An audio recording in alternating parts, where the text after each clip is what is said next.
The video you're about to watch contains health answers that most doctors are not willing to talk about and don't want you to know. You or someone you love may be suffering with health problems such as digestion problems, weight gain, headaches, and even low energy. Today you will find the cause of most of these health problems that are robbing you and your loved ones of good health. Here today to educate you on this vital topic is Dr. Joel Robbins. Dr. Robbins is a medical doctor, a chiropractor, and a naturopathic physician. He has treated over 100,000 patients and has been in practice for over 20 years.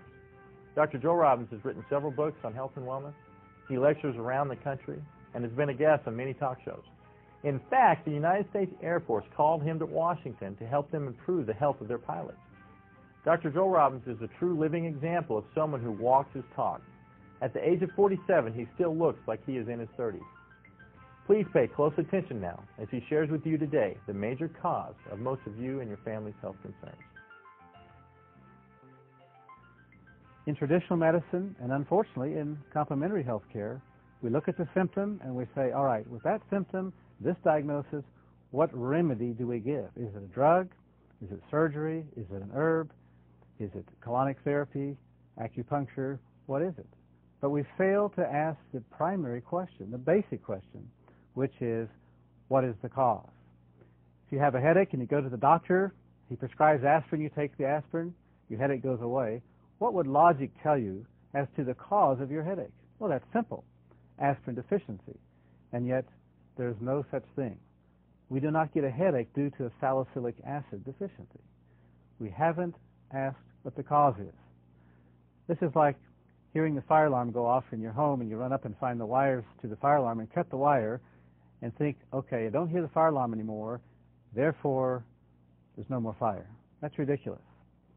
The problem with not looking at causes is that while we're getting relief, we continue to poison the body, we continue to weaken it, and ultimately we end up with some disease process. I believe the number one cause of health problems is auto-intoxication. Auto meaning self, intoxication meaning poisoning. We poison ourselves by our faulty lifestyle. Yes, most of the time out of ignorance. What is the most common cause of auto-intoxication? It's poor bowel function or poor colon health. Oh, come on, you say. That's ridiculous. Well, let me tell you something. There are medical studies that say otherwise. Here are some very interesting facts about our colon.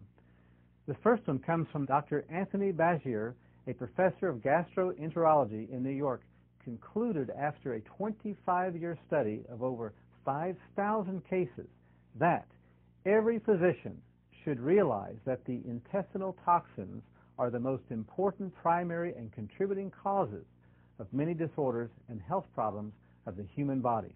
That's profound. When I went to medical school, chiropractic school, even naturopathic school, I was not taught about the relationship between colon health and physical problems. That is sad. But after 20 plus years of clinical experience and also the hundreds of medical studies, we now know better. The health of the colon does make a difference. In this video, we're going to learn how poor colon health can lead to serious health problems. We're going to learn what auto-intoxication is, what causes it, and what we can do about it. Many of you are hurting, many of you are frustrated, you have health problems you're not finding answers for. Just listen up. We're going to give you hope. There is a solution. To understand auto-intoxication and its relationship to colon health and our health, we need to have a quick anatomy lesson. Let's look at the digestive system. Digestion begins in the mouth. As we chew our food, saliva mixes with the food. Saliva contains some enzymes that begin the process of digesting that food. We swallow the food, it goes down into the stomach where digestion continues. From there, the food goes into the small intestine where digestion finishes up, and then food is absorbed through the villi in the small intestine. After digestion, after absorption, the food is passed on into the large intestine and becomes fecal matter. It goes across the transverse, the descending colon, the sigmoid colon, and out through the rectum. Here's a diagram of your small intestine. It is about 25 feet in length and approximately the width of your thumb. On the close-up here, we see what are called villi. These are finger-like projections through which nutrition is absorbed into the bloodstream to nourish the body. Now, eating toxic food, junk food, can cause a film to build up over these villi, which will hinder the absorption of nutrition into the body. And it really doesn't matter how many supplements you take, not going to get the benefit of your money. In this diagram, we're observing the normal movement of food through the small intestine, and then it becomes fecal matter in the large intestine, going out in a timely fashion, one meal in, one bowel movement out. In this diagram, we're observing a sluggish bowel in which several meals are backed up in the large intestine, which is the result of constipation and certainly produces toxic bowel syndrome. You're supposed to have 2 to 3 bowel movements a day if you're eating 2 to 3 meals a day. The bowel movements should be effortless, odorless, and well-formed, and leave you with a feeling of satisfaction and cleanliness when you're finished. Dr. Norman Walker, who, by the way, died at the age of 109, was one of the foremost pioneers in colon health. He stated that out of 100,000 autopsies that he had attended, there were less than 10% normal colons. Dr. William Hunter said, "The colon is the sewer system of the body, but with neglect and abuse, it becomes a cesspool of toxins that spill over into the body." Let me tell you the true definition of regularity. If you eat a meal, you have a bowel movement. You eat 3 meals a day, you should have 3 bowel movements a day, just like a baby. You feed a baby, 20 minutes later, it has a bowel movement. So let me ask you a question.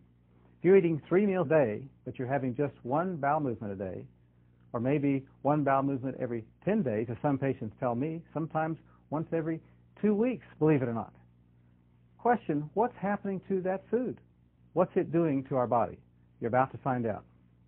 Here's a diagram of the normal colon. Notice the ascending colon, transverse colon, descending colon, sigmoid, and rectum.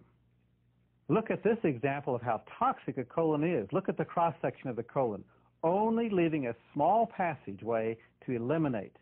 This waste builds up, causes poisons, which are then absorbed into the body. This is what happens to our colon when we ignore the body's urgings to have regular bowel movements. Let me ask you a question. What would happen if you were to put a hamburger in a Ziploc bag and left it in your kitchen counter? What would it smell like after a week? Or even worse, what would it smell like after several years? This is what's going to take place in our bodies if we are not eliminating properly. Here are some actual x-rays of people with colon problems. Notice the white areas, that's the colon. Notice how distorted, how prolapsed, convoluted these sick colons are. Serious health consequences are going to result as a result of these colons that are not healthy. In this diagram, we see what's known as a spastic colon. This is the result of stress. See how the colon is contracted in spasm. Obviously, this will hinder bowel function. This is a direct consequence of stress. This certainly sets the stage for serious health consequences as this fecal matter remains in the colon for years. One of the most serious consequences of not taking care of a colon is something called a colostomy.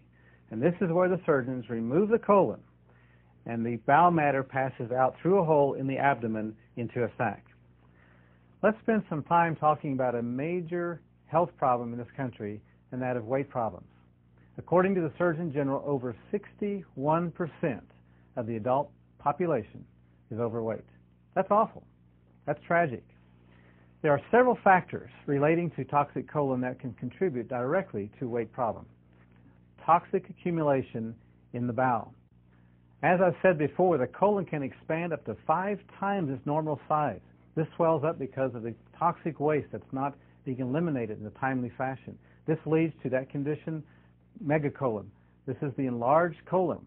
Dr. Jack Lemire, a naturopath and a homeopath, said most people are walking around with at least 7 pounds of fecal matter in their large intestine. And I have seen patients lose that much weight and their tummy bulge following. Lindsay Duncan agrees that a clean colon aids in digestion and the ability to metabolize food. I quote, "They think it's normal to have a bowel movement once every few days. I often startle my clients with the question, if we eat 3 meals daily but only eliminate once a day or once every other day, where do you think all the rest of that food is hiding?" I want you to imagine not taking your garbage out. Every day you have new trash, it goes in the garbage can, that garbage can gets filled up, you have another one, you fill it up. Imagine not taking your garbage out for a week. How about 2 weeks? How about a year? What's going to happen? What's it going to smell like? What I'm describing is the result of rotting food in the intestine because it's either not being digested properly or there's not adequate bowel function, so the food just sits there and it rots. As a consequence, there is toxic chemicals formed. These toxic chemicals, unfortunately, will absorb into the body and they begin to poison our system. Here's a diagram of what is known as a prolapsed colon. This is a consequence of fecal matter not being eliminated from the bowel on a timely basis, the weight of that fecal matter causing the bowel to drop or prolapse. When that colon hits the lower part of the abdomen, it's going to put undue pressure on the structures there, bladder, perhaps prostate in the male, and in the female, the uterus and the female organs, causing consequences in those areas. Here's a picture of the normal anatomy of the female abdomen. Notice the uterus, the ovaries, and then the colon. When the colon prolapses, it's going to put pressure on the uterus. Some of the consequences of prolapsed colon can cause female infections, cysts, and even struggles with reproduction. Here's a view of the male anatomy of the lower abdomen. Notice the proximity of the colon to the bladder and the prostate. Some of the consequences can be prostate problems, reproductive problems, even lowered sex drive. Did you know, according to the Mayo Clinic, over 60 million Americans experience heartburn on a regular basis? What's so amazing is that heartburn, indigestion, and even acid reflux are common symptoms of a toxic colon. Yet we keep ignoring the actual cause. To understand the full consequence of both toxic bowel syndrome and constipation, or autointoxication, we need to understand the main systems of elimination. There are 5 main avenues of waste elimination from the body. The first avenue of elimination is the colon. Another condition that can result of toxic bowel syndrome is called megacolon. Now, megacolon is when the colon of normal size expands up to 5 times its normal size. This is simply due to poor bowel function, not eliminating on a timely basis. As a consequence, the toxic debris sits in the colon for days, perhaps, and weeks. We don't know. You know this person who's got the big gut, skinny legs. You ever look at that and wonder what's going on there? Now you know. How about halitosis, bad breath? That's another consequence of toxic bowel syndrome. This is where the toxins absorb into the body and they're exhaled to our lungs. So that brings us to the next avenue of elimination, which is the liver.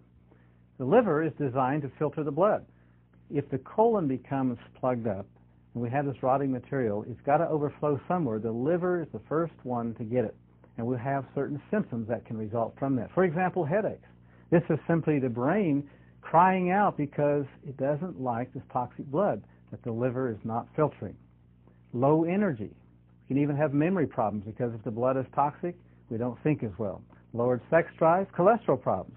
The liver is the primary gatekeeper of the blood fats, and if it's congested, it can struggle to maintain our cholesterol level.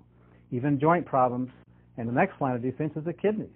Since the colon, the first line of defense, is not able to handle it, then somebody else has to. So now we have the kidneys are overloaded.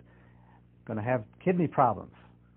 Consequence of that can be blood pressure problems, even low back pain. What's the next avenue of elimination? The lungs.